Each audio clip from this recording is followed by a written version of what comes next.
Last week, we saw a continue of rotation out of the bigger names into those stocks that were underperforming, and in fact, some of those were a lot higher yielding. When we take a look at some of the comments that we have heard from the Fed Chair Powell, he said he will not be waiting until inflation hits 2% to cut. And what is very interesting to note, in fact, traders now see the odds of a Fed cut rate being 100% in September, effectively meaning that is when they see the start of the cuts taking place. Now, in today's episode, we are taking a look at 5 undervalued dividend stocks that haven't essentially been increasing in line with others over the last few weeks. They look unloved, and we're going to take a look and see whether or not we should be buying them before they go on a very nice run. First one is Medtronic PLC. Now, it is down around 8% over the last 12 months. Over the last 10 years, we can see a very inconsistent roller coaster. In fact, all-time highs 2021 at $135. In terms of the trading price, well, right now it does sit in the mid to lower end of the 52-week range, and we also note a double buy from Wall Street with a hold from Quant and a fairly nice starting forward yield, 3.52%, with a forward P of 14.6, which is significantly lower than the S&P's 23. Now, in terms of looking at this company's safety, well, 99 score for the dividend, the highest score obtainable. And when we take a look, a bit of a disappointing increase to their dividend in May at 1.4. That is much lower than the 4% inflationary rate we want to see at a bare minimum. And effectively, this very safe score means that a dividend cut is highly unlikely. Now, in the last recession, how did they do? Well, they increased the dividend during the Great Recession 07-09. They pretty much had flat recession sales. Do bear in mind this was above the average of the S&P, which sat at -12, and they also had a near S&P return, -56, the S&P itself returning -55.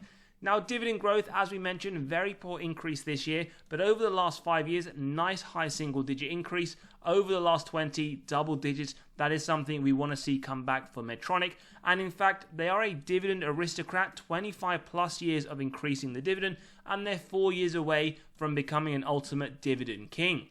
Now, in terms of dividend yield theory, for those that are new, undervaluation when the current yield sits above the 5-year average. So we see that today for Medtronic, but we also see an undervaluation on the forward PE, 14.6, below the 5-year rolling of 17.9, and we also note it is below the healthcare sector at 16.3. Therefore, we have a triple undervaluation signal, but as always, bear in mind we don't look at any of these models in isolation. We then take a look at the free cash flow payout. Below 60% is what we want to see for the majority of companies. Now, we do note over the last 2 years, it has been above that, so not something we ideally want to note, but we do like to see over the next 12 months, it is expected to come down to 58%. One of the reasons perhaps why we did see a very trivial increase to the dividend. Let's hope over the next 12 months that can start to increase more in line with the results we have seen not too far along at around 7%. In terms of free cash flow, as always, consistent increases, but what we do note, it is fairly inconsistent year on year. Over the next 12 months, though, it is anticipated to increase 481, nice to see. Sales growth 3 to 7% year on year, again very inconsistent over the last 10 years, but on average they are at least keeping up with inflation, and we can see their top line 20 billion in 2015, 32 in 2024. Now, in terms of shares outstanding, we ideally want to see companies that return excess cash to shareholders by essentially doing share buybacks.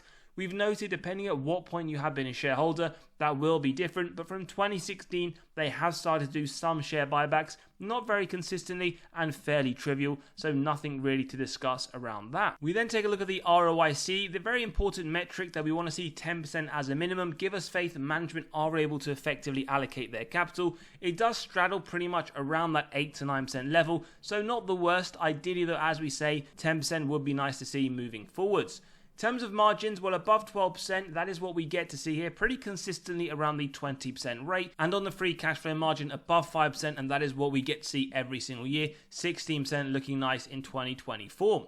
Finally, net debt to EBITDA, so we want to see here below 3 for the majority of companies. These are the number of years it would take the company to pay off all of their debt net of cash on hand. And don't forget, it correlates to both dividend safety as well as balance sheet strength. As we can clearly see, below 3 in 2024 at 1.9, in fact more of a downward trend, which is great to see for this metric. 1.82 over the next 12 months, so no surprises here that dividend does look to be safe and the balance sheet does look to be secure. In terms of the valuation, well, our intrinsic value in today's episode, $98. Remember, when we do our deep dives, we do go through every single one of these models. Today's episode, getting straight into it, $98, current price at 79, so we will do a margin of safety of 10%. Remember, we execute on that if it meets our 3 golden criteria: wide moat, strong financial metrics, good forward-looking data. If you believe that, well, $88 in today's episode would be where it's at. At 15%, remember we keep going because it's near the current trading price, it would be $83. And at 20%, pretty much where it is at today's value, just under $1 shy. So we see 20% as an MOS. That is based on our estimates and judgments, and Wall Street see a price target $94, 19% upside, indicating this to be one to consider for the portfolio. As always, let us know your thoughts as we do go across each company today. Before we move on, just to let you know, we have released our latest free weekly article. The next one is due tomorrow, and if you want access to this or any other articles, it is all completely free. You can click on the pinned comment to read, instant access as well. This 18 undervalued dividend kings also comes with a free spreadsheet analysing the kings that we do believe to be good value. And for those that are essentially a paid subscriber, tomorrow you will be receiving 55 growth stocks and our analysis on each one. We then move on to the next stock. It is Pfizer. Now this is a double buy with a hold from Quant, trading again in the mid to lower end of the 52-week range. Down 18% over the last 12 months. Over the last 10 years, we can see it is barely up, just 5%, and it did peak at around 2021 at $60. Now, one of the reasons why we have included this, it does have a forward yield of 5.61%, and as we start to see the interest rate cuts, we do believe a lot of money will come into some of these very strong high yielders. In terms of forward P, well, it does sit just below 13. In terms of dividend safety, well, 75, it does look to be safe, and a market cap of 170 billion, a mega cap company. In terms of the metrics from the last recession, they did unfortunately cut the dividend. They had above average growth, although marginally, and they also marginally outperformed negative 45%. In terms of dividend growth, again, we want to see at least 4%, so that's fairly poor. At least 4% was achieved on average over the last 5 years, and nice to see over the last 20 years for a company that does pay a high yield has at least increased marginally above inflation.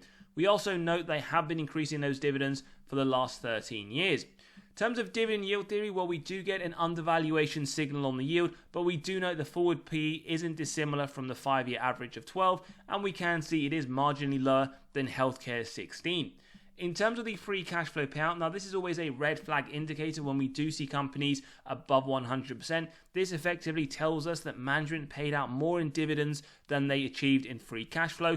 The positive to take though is over the next 12 months that is expected to come down, and it does go to show us why we saw a very poor increase in December 23. Now in terms of the free cash flow, again very inconsistent. It has increased over the longer term, although you could argue the increases were massively related to COVID. It did drop into 2023. Nice to see over the next 12 months it is expected to more than double. In terms of sales growth, no surprises if you have been following this company and watching our in-depth reviews, but over the last year they are down around 42%, but they have done some acquisitions which they are hoping to increase their top line. In terms of numericals though, as we can see, it did increase rapidly during the COVID years and it has come down to around 59 billion in 2023. They've also done some share buybacks, as we can clearly see. Very sporadic, no consistency, but at least over the longer term, they are adding that as part of their capital allocation. We then move on to the ROIC. Remember, 10% or more, which we have seen pretty much for the majority of the last 10 years. 2023, though, it did come all the way down to 3%, something that we would say to keep an eye on. Then looking at their margins, operating and free cash flow, we do know on both of them there was the drop into 2023, so something to keep an eye on moving forwards. But overall, when we do look at the historical average, they are above the minimums on both the operating side as well as the free cash flow margin side, and it does make us understand why this company has been hit massively just over the last few years. In terms of net debt to EBITDA, well, very high at 3.75. The positive to note, 2.57 expected over the next 12 months, and that is why we see a safe score above for the dividend as opposed to a very safe score. In terms of the valuation, our intrinsic value just above $33 does indicate a margin of safety at 10%, pretty much where it's sitting at right now. Now, bear in mind, one of the reasons why we have selected this stock as opposed to others which have a larger MOS level, it does have a nice forward yield. So again, something just to bear in mind with interest rate cuts approaching, to look at companies that maybe have a higher yield that you do believe a lot of money will come into, like it has done historically. Wall Street, they also agree, as we saw a buy as well with Seeking Alpha, and their price target just under $35 does indicate 15% upside, which is also nice to see for a company that does pay an above average yield. We then have another double buy and a hold from Quant, this time from Chevron Corporation, trading in the mid to upper end of the 52-week range. In terms of yield, again, nice to note, above 4%, forward P just below 13, and over the last 12 months, not great, just up around 3%. Over the last 10 years as well, up around 19%. Bear in mind two things. Firstly, this doesn't include dividends reinvested. And the second, this is really saying that if you had bought 10 years ago today, whereas, for example, if you had bought at that COVID drop around $60, you would be up much more significantly than the 19%. In terms of dividend safety, 90, very safe. And we do also note a nice increase just this year in February at 7.9%. When we look at the last recession, we can in fact see they increased the dividend. They had significantly below average sales at negative 43, but they did significantly outperform the S&P, negative 34%. Dividend growth is also very nice for a company that I would say does pay a nice yield above 4%. We're looking at mid to high single digit at 7% on average over the last 20 years. And on top of that, they're not just a dividend aristocrat with 36 years of consecutive increases, but they've been paying a dividend for the last 112 years without a reduction. In terms of dividend yield theory, you could argue reasonable valuation. The yield as well as the forward P pretty much in line with the 5-year average, although we do note it is marginally lower than the energy sector at 13.2.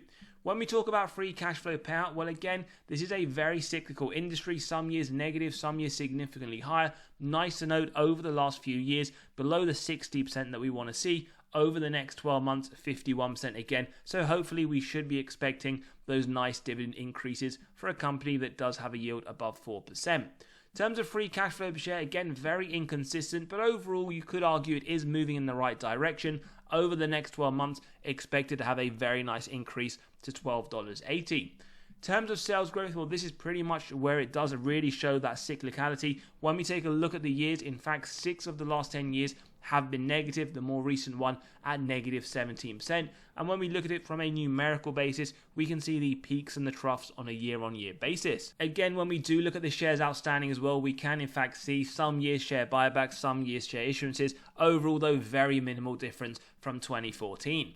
Then we look at the ROIC. Again, last 3 years are looking decent, but over the last 10 years, when you go back to around 2015 to 2020, we can see it has been very mediocre, so something to bear in mind, which is why we do on this channel always apply a margin of safety. Operating margin looking decent, as well as the free cash flow margin, especially in the shorter term from 2021. But as always, with an industry that is cyclical, you do want to be focusing and buying when it is out of favor, out of cycle, and a lot of people are selling. In terms of the net debt to EBITDA, 0.4 in 23, 0.33 over the next 12 months, goes to show why we did have that very safe dividend score, and definitely one to consider just due to the fact they have a very strong balance sheet. In terms of the intrinsic value, and as a reminder, you can grab a copy of this model by clicking on the pinned comment below. We get a price of $187, not dissimilar from Wall Street of 186. They see 17% upside, and when we put it through the MOS level, 10% a buy at 169, at that 15% pretty much where it's sitting at today's price. So for Chevron Corporation, 15% MOS and 17% upside. We then move on to Idex Corporation with a double buy and a hold from Quant. This one is trading in the lower end of the 52-week range with a forward yield of 1.4% and a forward P at just above 24. Over the last 12 months, it is down 4%. Over the last 10 years, it has outperformed the S&P up 157%. In Nice to see another very safe dividend score of 95, as well as just a few months ago, a nice high single digit increase to the dividend. Now, in terms of the last recession, well, unfortunately, they maintained the dividend. Whilst they didn't increase it, they also didn't cut it. They had average growth at negative 11% and pretty much a bang-on S&P return at negative 55. In terms of dividend growth, well, actually a very nice dividend growth company over the last 20 years, increasing by 12% on average year on year, and they have been increasing those dividends for the last 3 years. We do note essentially they did maintain the dividend during the COVID period, and they have been paying a dividend for the last 21 without a reduction. Now, we do get a sense here of undervaluation, both on the yield as well as the forward PE. And when we do look at it, it does sit higher than the industrials, 19.3. When we talk about free cash flow payout, I always like to see consistency in metrics, pretty much how it is for their payout ratio as well, in the mid-30s to low 30s consistently, 33 expected over the next 12 months. And when we look at the free cash flow, very nice, more than doubled over the last 10 years. And it does look very consistent as well, small increases on a year-on-year basis. When we do look at their sales, we do note 2 of the last 10 years as negative. Last 3 years, though, looking very healthy. Remember, we do want to see a minimum of 3% just to keep up in line with inflation. Numerically speaking as well, their top line also is moving in the right direction, 2.2 to 3.3 billion over the last 10 years. They do some share buybacks, although we do note very small amount of shares outstanding from 2014, but not very consistent, and some years they just maintain it. In terms of ROIC, very strong, a little bit of a decreasing trend over the longer term, but still over the last few years in the mid-teens, it does look very healthy, is a very attractive metric as well for potential investors. And I also like to see this in terms of their margins, both operating and free cash flow. They do seem to be increasing over the longer term. We do note some nice efficiencies, as well as the free cash flow margin looking very healthy. It does seem to be a free cash flow machine. Finally, net debt to EBITDA, well, balance sheet does look strong, 1.02 in 23, 0.79 over the next 12 months. So we can clearly see and understand why this dividend does look to be safe. In terms of evaluation, well, our intrinsic value at $232 based on the current trading price gives a 10% margin of safety up to $209.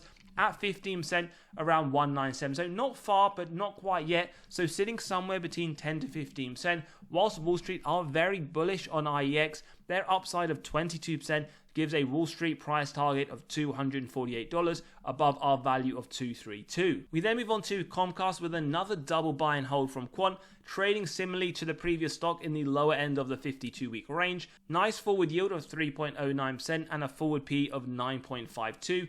Over the last 12 months, down 6%. Over the last 10 years, up around 47%, but we can see it all the way down from the highs in August 21 at $62. Another very safe dividend score of 89, and also a nice increase of 6.9% January 24. And when we do look at the last recession, they in fact increased the dividend plus 3% sales, as well as a near S&P return. In terms of dividend growth, again, a lot of these companies are very nice in the way that they do increase that dividend at a very strong rate, 12% on average over the last 10 years, and they have been increasing those dividends for the last 15.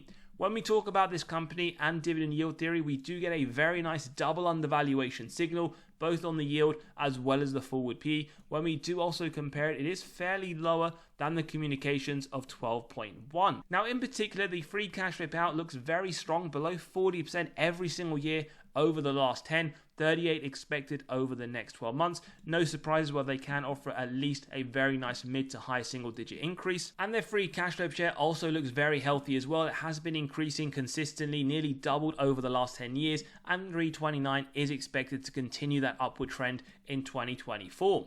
Sales growth also looks healthy, although we do note it was flat in 2023, but other than the 2020 drop, they have had some very strong numbers, in fact above the 3 to 7%, and therefore we can see nearly double their top line from 2014. They also done quite a significant amount of share buybacks over the last 10 years. They've bought back more than 1 billion shares, so it is a very nice thing to note for investors, as that is a very strong part of their capital allocation that they do like to do on a consistent basis. ROIC as well, pretty much above 10% year on year, 10 to 11 over the last few years. And when we talk about the margins, very nice, above the minimums, has started to decrease slightly, so something maybe to keep on the radar. But to be fair, from 2020's drop, it has started to move back up, and the free cash flow consistently in the low teens. Very nice to see consistency, even if it isn't a massive number. Just that consistency does get a lot of faith to investors. Then when we look at the net debt to EBITDA, from the highs of 3.18 in 2020, it has started to come down on a gradual basis, 2.27 expected over the next 12 months, and this in conjunction with that low free cash flow payout does give us faith that dividend safety score should be sitting at very safe. Intrinsic value, well, $52 in today's episode, with a margin of safety at 10%, up to $47 is a buy, 15% around 44 at 20%. So we are getting the sense in today's episode, you are getting a very nice margin of safety, not quite at 25%, sitting somewhere between 20 to 25, with Wall Street themselves, again, bullish on Comcast, $49 price target, they see 21% as the upside. As always though, do let us know about these 5 stocks below. Are any of these caught your attention? Maybe some of these you already hold, or maybe they're on the watch list. As always, if you enjoyed today's episode, smash that like button, hit that subscribe and bell button, and we'll see you all on the next one.